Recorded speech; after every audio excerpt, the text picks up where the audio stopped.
जय जगन्नाथ पिलामाने तुम मानकु संस्कृत शिक्षायतनर यही प्रकल्प को पुनर्बार स्वागत। आमे माने संस्कृत साहित्य मंजरी र दशम श्रेणी पद्य विभाग युधिष्ठिर यक्ष संवादर 14 श्लोक पर्यंत आमे पढ़ी सारिथिले। आज आमे 15 श्लोक ठारू आगु को पढ़िबा। ताले 14 श्लोक रे आमे पढ़िथिले जे यक्षर जिज्ञासु प्रश्न मानक मध्यरे थिला जे संसार रे सुखी किए। तार उत्तर रे युधिष्ठिर कहिथिले जे जिए पंचम अथवा षष्ठ दिन रे साकान्न रंधन करी भोजन करे किंतु ऋण करे नहीं कि परदेश को जाए नहीं हे बारिचर से ही सुखी नहीं।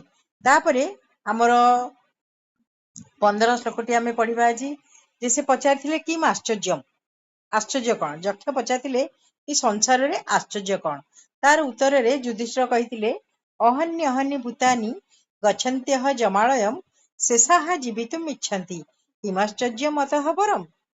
हैला ताले अहनि अहनि माने प्रत्येक दिन, भूतानि भूतानि माने प्राणी माने, गच्छन्त्यः गच्छन्ति युक्त इह गच्छन्ति माने जाउछन्ति बा जाआंती एमाने, जमालयम इह माने एमाने, जमालयम जमस्य आलयम अर्थात जमर गृह को आमे देखुचे प्रत्येक दिन कहीं ना कहीं मृत्युवरण करुछंती बा जमालय को जाउछंती। किंतु शेषाहा जो बाकी तक रही जाउछंती संसार रे शेषाहा जीवितुम इच्छन्ति, जीवितुम माने बंचिवा पई, जीव युक्त तुमुन इच्छन्ति इच्छा करुछंती।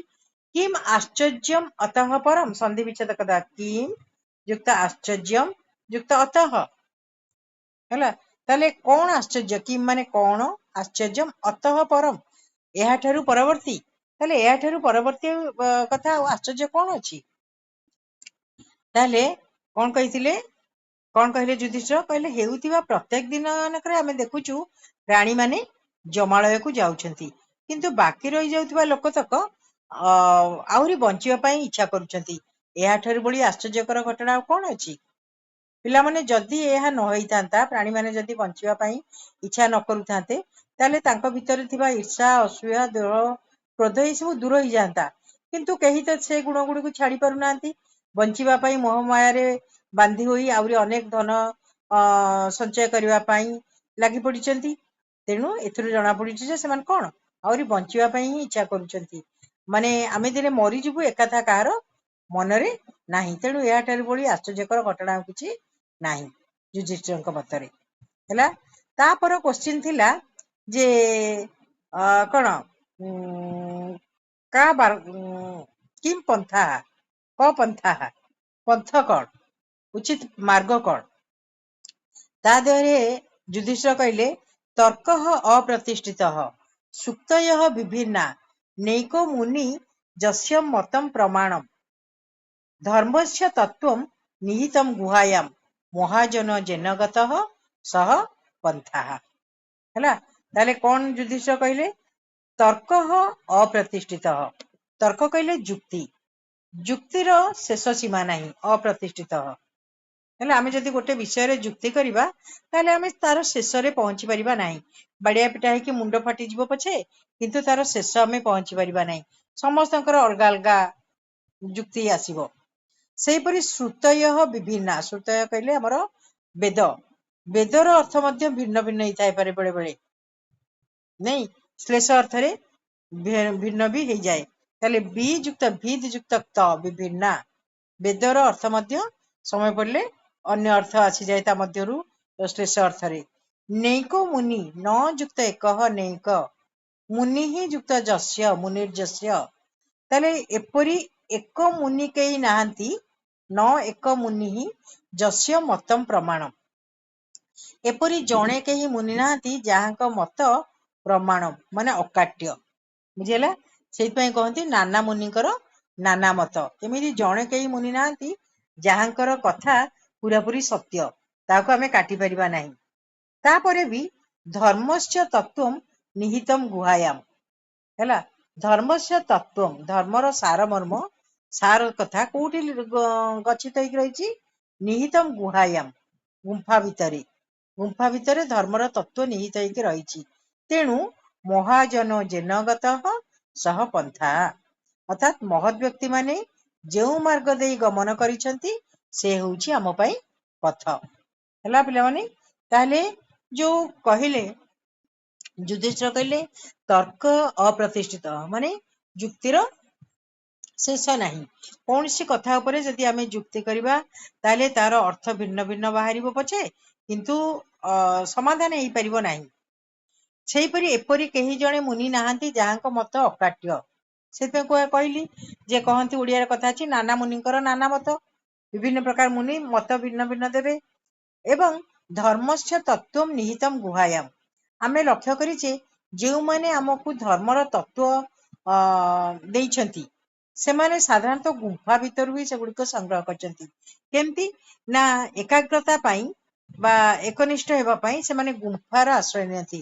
ଗୁହା ଭିତରେ ଯାଇ ବହୁ ଦିନ ପର୍ଯ୍ୟନ୍ତ ତପସ୍ୟା କରନ୍ତି। ସେଇ ତପସ୍ୟା ବା ଏକାଗ୍ରତାରୁ ଯାହା ସେମାନେ ଯେଉଁ ତତ୍ତ୍ୱକୁ ସଂଗ୍ରହ କରନ୍ତି ତାହା ଆମକୁ ଦିଅନ୍ତି ନାଇଁ।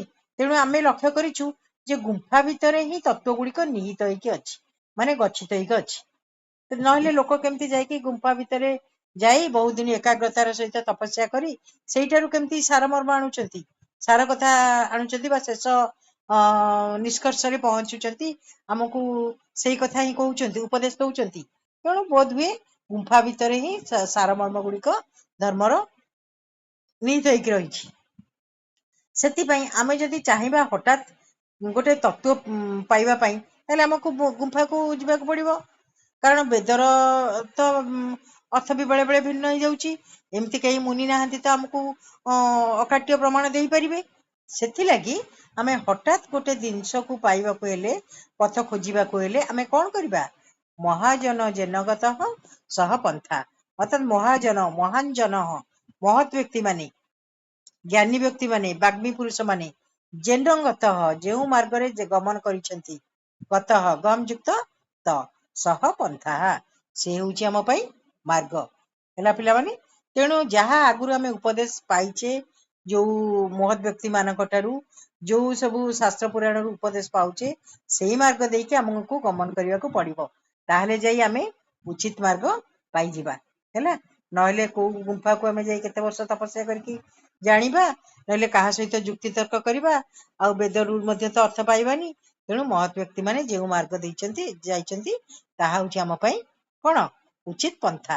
ସେ ଯକ୍ଷ ପଚାରିଥିଲେ କହ ପନ୍ଥା, ତାର ଉତ୍ତରରେ ଆମେ ସେଇଟାକୁ ପାଇଲେ ନାଇଁ। ତାପରେ ଦେଖ, ଯକ୍ଷ ପଚାରିଥିଲେ ଏଇ ସଂସାର ପାଇଁ ତୁମର ବାର୍ତ୍ତା କଣ? ନାଇଁ, ଏଇ ସଂସାର ପାଇଁ ତୁମର ବାର୍ତ୍ତା କଣ? ତାକୁ କହିବାକୁ ଯାଇକି ଯୁଧିଷ୍ଠିର କହିଲେ ଯେ ପୃଥିବୀ ବିଭାଣ୍ଡମ ଗଗନମ ପିଧାନମ ସୂର୍ଯ୍ୟାଗ୍ନିନା ରାତ୍ରି ଦିବେନ୍ଦନନ ମାସୋର୍ତୁ ଦ୍ରବି ପରିଘଟନନ ଭୂତାନି କାଳହ ପଚତିତି ବାର୍ତ୍ତା। ହେଲା, ବାର୍ତ୍ତା ତାହେଲେ କଣ ସେଇ ସଂସାର ପ୍ରତି? ନା ପୃଥିବୀ ବିଭାଣ୍ଡମ, ପୃଥିବୀ ହଉଛି ଗୋଟେ ହାଣ୍ଡି ସଦୃଶ। ବିଭାଣ୍ଡ ମାନେ ହାଣ୍ଡି, ପିଲାମାନେ ଯୋଉଥିରେ ରନ୍ଧନ କରାଯାଏ। ଗଗନମ ପିଧାନମ, ପିଧାନମ ମାନେ ଘୋଡଣୀ, ହାଣ୍ଡିର ଘୋଡଣୀ।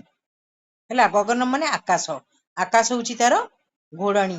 ପିଧାନମ ପ୍ରକୃତି ପ୍ରତ୍ୟୟ ଯଦି ଆମେ କରିବା ତାହେଲେ ଅପି ଯୁକ୍ତ ଧା ଯୁକ୍ତ ଲ୍ୟୁଟ, ତାହେଲେ ପୃଥିବୀ ହଉଛି ହାଣ୍ଡି, ଆକାଶ ତାର ଘୋଡଣୀ। ସୂର୍ଯ୍ୟାଗ୍ନିନା, ସୂର୍ଯ୍ୟ ରୂପକ ଅଗ୍ନି ଦ୍ଵାରା, ସୂର୍ଯ୍ୟ ହଉଛନ୍ତି ଅଗ୍ନି, ତାହେଲେ ସୂର୍ଯ୍ୟ ରୂପକ ଅଗ୍ନି ଦ୍ଵାରା ରାତ୍ରି ଆଉ ଦିବା ଇନ୍ଧନେନ, ରାତ୍ରି ଆଉ ଦିନ, ଦିବା କହିଲେ ଦିବେନ୍ଦନେନ, ରାତ୍ରି ହିଁ ଯୁକ୍ତ ଦିବା ଯୁକ୍ତ ଇନ୍ଧନ, ତାହେଲେ ରାତି ଆଉ ଦିନ ଏ ଦୁଇଟି ଯାକ ହଉଛନ୍ତି ଜାଳେଣୀ, ଇନ୍ଧନ। ଆଉ ମାସ ଋତୁ, ମାସ ଆଉ ଋତୁ ଇଏ ହଉଛନ୍ତି ଦ୍ରବୀ, ଦ୍ରବୀ ମାନେ ଚଟୁ। ହେଲା, ତାରି ଦ୍ଵାରା ପରିଘଟନନ ଘାଣ୍ଟି ଘାଣ୍ଟି, ଭୂତାନି ଅର୍ଥାତ୍ ପ୍ରାଣୀ ମାନଙ୍କୁ, କାଳହ ମାନେ ଯମ, ପଚତିତି ପଚତି ଯୁକ୍ତ ଇତି, ପଚତି ମାନେ ରନ୍ଧନ କରୁଛି। ଏହା ହଉଛି ବାର୍ତ୍ତା ଆମ ପାଇଁ। ତେଣୁ ପିଲାମାନେ ଯୁଧିଷ୍ଠିର କଣ କହିଲେ? ଆକାଶ ହଉଛି, ପୃଥିବୀ ହଉଛି ହାଣ୍ଡି, ଆକାଶ ତାର ଘୋଡଣୀ, ସୂର୍ଯ୍ୟ ରୂପକ ଅଗ୍ନି ଦ୍ଵାରା, ରାତି ଆଉ ଦିନ ରୂପକ ଇନ୍ଧନ ଦ୍ଵାରା, ମାସ ଆଉ ଋତୁ ରୂପକ ଦ୍ରବୀ ବା ଚଟୁ ଦ୍ଵାରା, ଘାଣ୍ଟି ଘାଣ୍ଟି ପ୍ରାଣୀ ମାନଙ୍କୁ କାଳ ରନ୍ଧନ କରୁଛି। ଏହା ହଉଛି ବାର୍ତ୍ତା। ତା ଅର୍ଥ ମୃତ୍ୟୁ କୋଉ ସମୟରେ ଆସିକି ପହଞ୍ଚିବ ଆମର ଠିକ ଠିକଣା ନାହିଁ। ପ୍ରତି ମୁହୂର୍ତ୍ତରେ ଆମକୁ କଣ ଯମ ରନ୍ଧନ କରୁଛି। ତେଣୁ ତା ପୂର୍ବରୁ ଆମେ କେତେବେଳେ ଆମ ସଂସାରରୁ ଚାଲିଯିବା ଠିକ ଠିକଣା ନାହିଁ। ତା ପୂର୍ବରୁ ଆମେ କଣ କରିବା କଥା ନା ଆମର ଯାହା ଦାନ ଦୟା ଧର୍ମ ଏଇ ସବୁ କର୍ମ କରିକିରି ନିଜର ସମୟକୁ ଅତିବାହିତ କରିବା କଥା। ଆଉ କଣ ସଂସାର ରୂପକ ସାଗରରେ ମୋହ ମାୟାରେ ବନ୍ଧନ ଭିତରେ ରହିବା କଥା ନୁହଁ। ଏହା ହଉଛି ଆମ ପାଇଁ ବାର୍ତ୍ତା। ପିଲାମାନେ ଯୁଧିଷ୍ଠିର ଯକ୍ଷ ସମ୍ବାଦ ଆମେ ସାରିଲେ। ଏହା ପର ପିରିୟଡରେ ଆମେ ତାର ଅଭ୍ୟାସ ହିଁ କରିବା। ଆଜି ପାଇଁ ତାହେଲେ ଏଇଠି ରଖିବା।